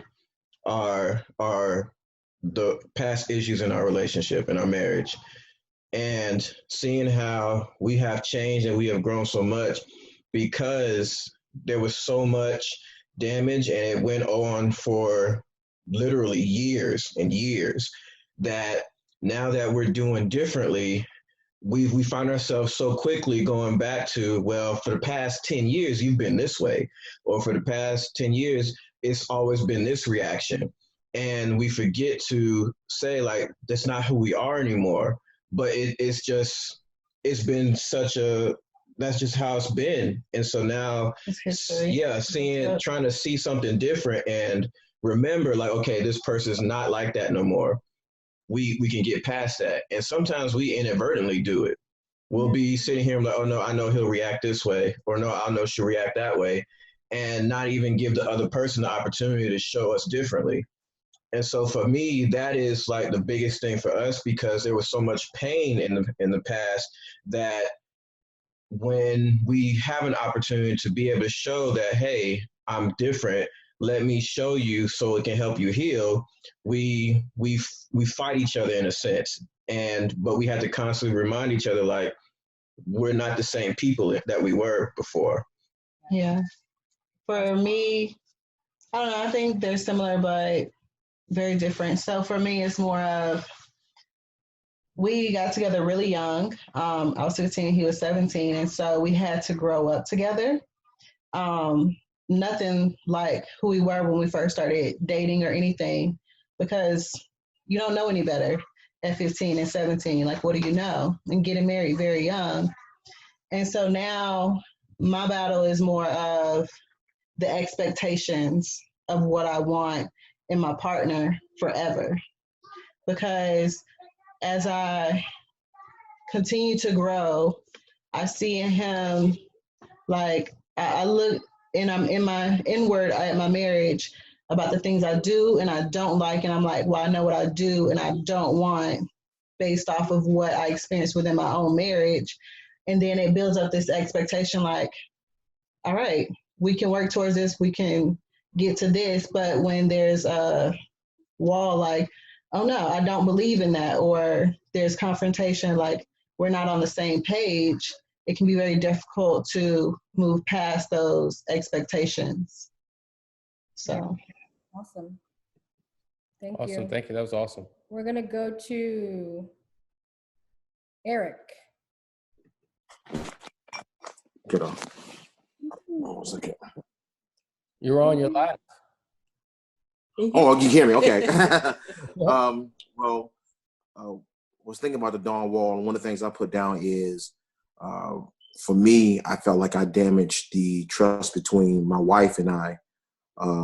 She always had my back, and for me, that's what I'm missing. So climbing that wall, making sure that I'm building that back up, and understanding that it takes time to build that back up. It's not going to be an overnight process. It's not a microwave situation. It's going to take time for this yeast to rise and for us to bake this cake together. But being transparent and being open, honest, vulnerable, letting her know that it's scary. That this is not the road that I laid out for myself. I didn't see me ever damaging trust, but it happened. So, and it's not like, well, it happened. It's like, okay, now let's rebuild this. So, first step, one of the steps for us is coming here, recognizing, being honest with ourselves, being true to ourselves. And I'm not just doing it just to make her feel happy, because I have to be a better me to be a better her, be better for her. So I just building that trust and she's my best friend, and I don't ever want to lose that. Well, if I can jump in terms of talking about my down wall is, Eric kind of touched on it a bit, but forgiveness. I did not know about myself that I was one that would be so hard to forgive and be able to let go. That is very easily spoken about where you can just forgive.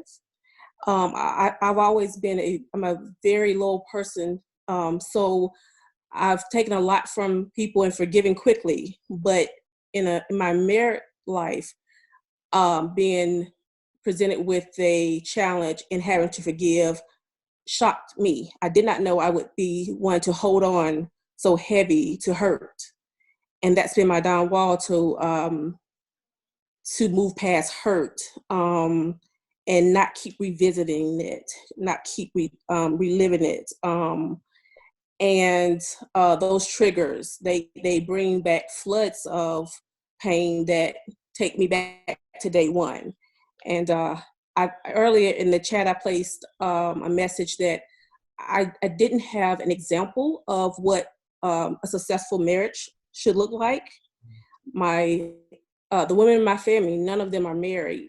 So I went into marriage with a fairy tale, thinking that, we're going to be happy. We're going to have children. We're going to have this white picket fence and so forth, never thinking about the challenges that could come about in marriage.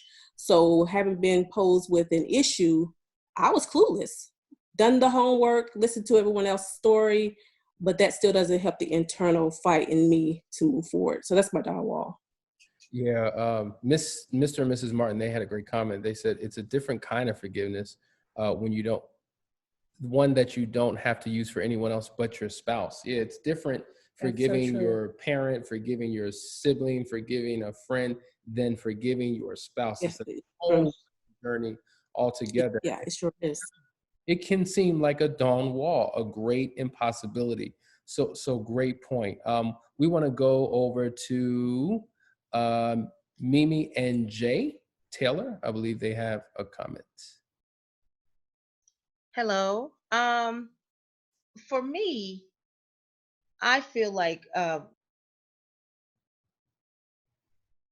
is that I really wish that we had more of a collaborative teamwork ethic about culture around our marriage. I feel like there are a lot of decisions we kind of arrive to, but that there's areas where we lack agreement, and that can be a point of contention. And so I hate feeling like we're on two opposite polar ends of a lot of different issues, and there needs to just be major alignment. And so that lack of teamwork can create a dawn wall and feel like a very hard thing to climb. We've made some strides, but there are some areas, of course, for improvement. So that's just mine. Yeah, along with that, basically, I would say my downfall was basically just the controlling of expectations for myself and what I feel surrounds me as far as expectations of me. Trying to learn how to have a better control of it and basically meet them to the best of my ability. Awesome. Very true. Thanks for sharing that. Those are some serious down walls that could seem like an impossibility when you're trying to get to a better place in your marriage. So thanks for sharing that. We want to hear from Julie and Eric now. Julie and Eric, you're on. Oh, wait, I'm sorry. Unmute. Here you go. How's that? Okay. This main thing is, back to the Dawn Wall. It's like just watching that movie and just in retrospect, everything that's kind of been going on with our relationship and me personally, it came back full circle. Thank you for bringing that out. I was brought up in a broken household. So, and my culture, we never really spoke about hardships in the past. You just go on and move on. And now in my line of work, I'm gone days at a time. And when I'm at work, I'm on point every hour, right? Or the whole day. I work 24-hour shifts, and I have to be the outgoing guy. I'm there to be everybody's friend, and I solve people's problems. And then when I come home, I'm exhausted, and I'm robbing my family, my wife, of the proper attention that she deserves. And, and my dawn wall is really my communication skills. I'm terrible at it. I know I need to work on it. And like I said, I'm the go-to guy at work, and I'm trying to do that at home now.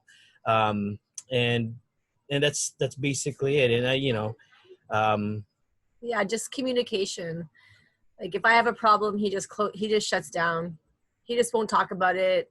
He just sits in the corner and just shuts down. There's zero communication. It's like my problems don't matter, or our problems don't matter. So it's a struggle, He's a fireman, so he goes to work and he's a hero, and then he comes home and then he refuses to deal with any of our issues. So I just need to know how I can get him to open up and discuss, because I try everything, and then he says I'm attacking him, but I'm not attacking him. I'm just trying to converse with him, but he takes conversation as attacking. And that's where the words need to change, because I'm not attacking him. I'm just trying to I start out very calm, trying to discuss a problem, and then he starts saying I'm attacking him. He starts saying that he doesn't want to talk about it, to leave him alone.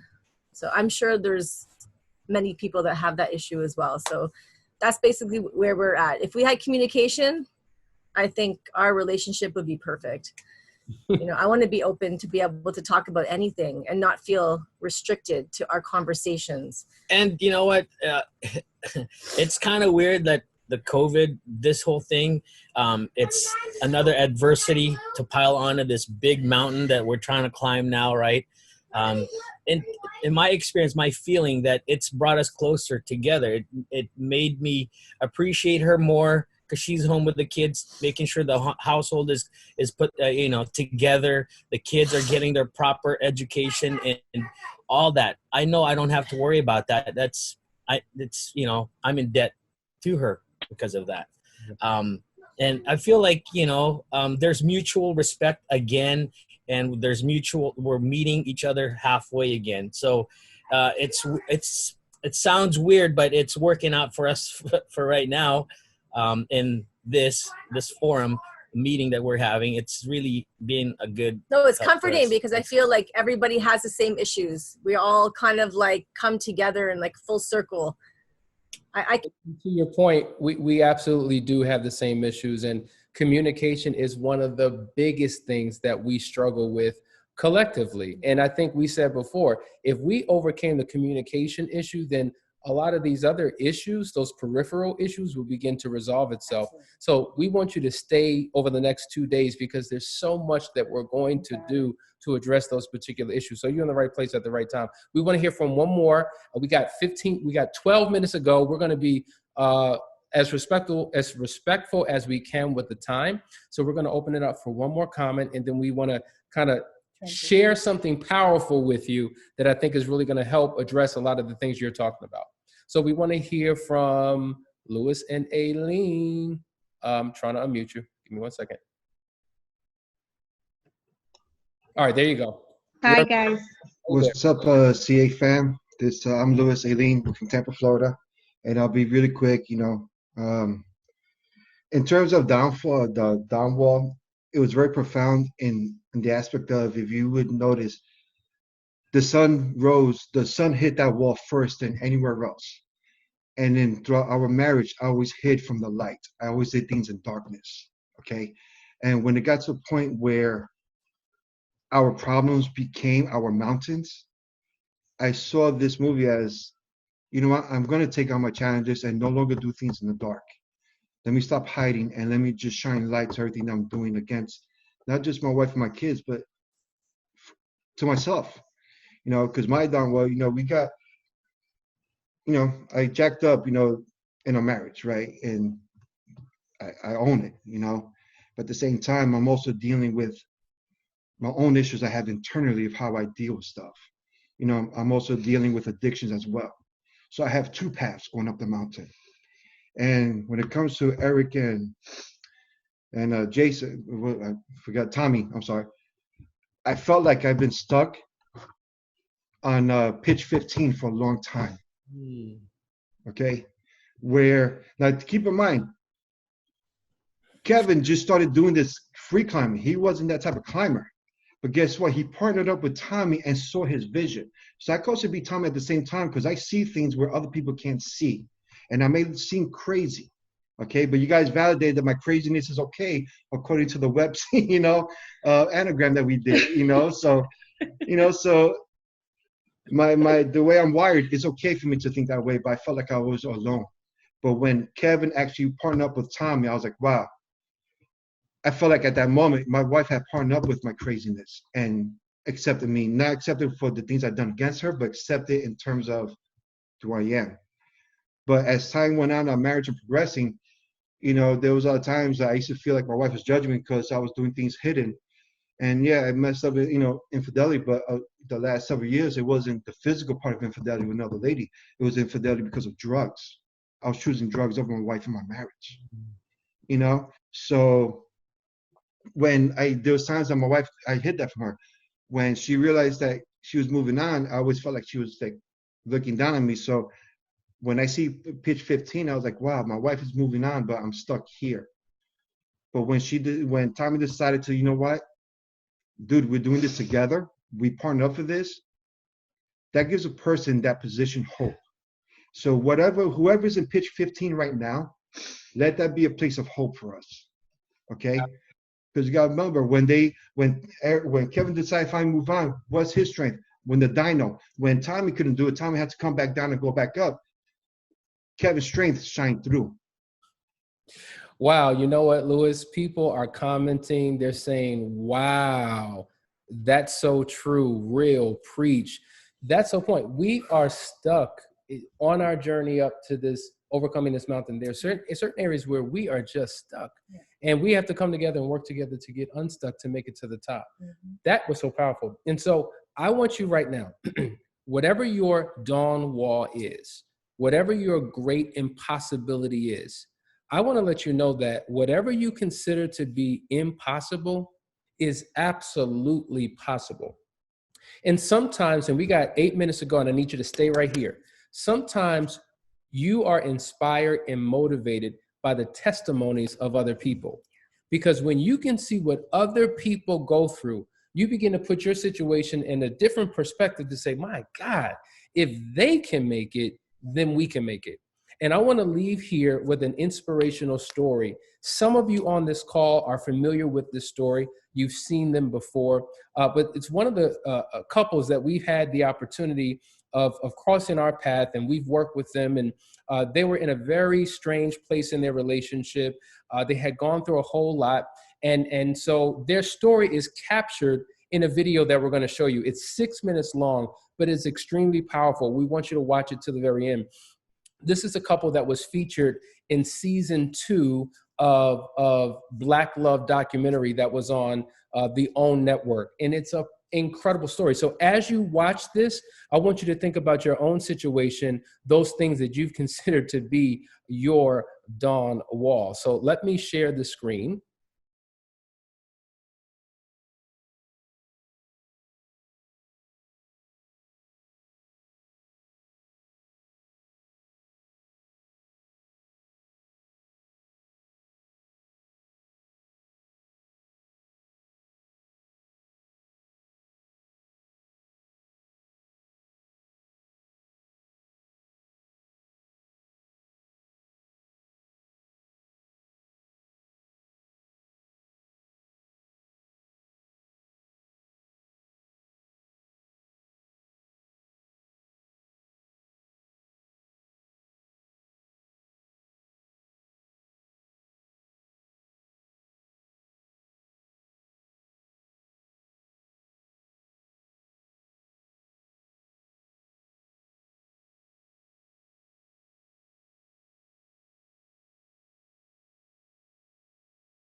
It was hard because Todd was used to being kind of, the single guy,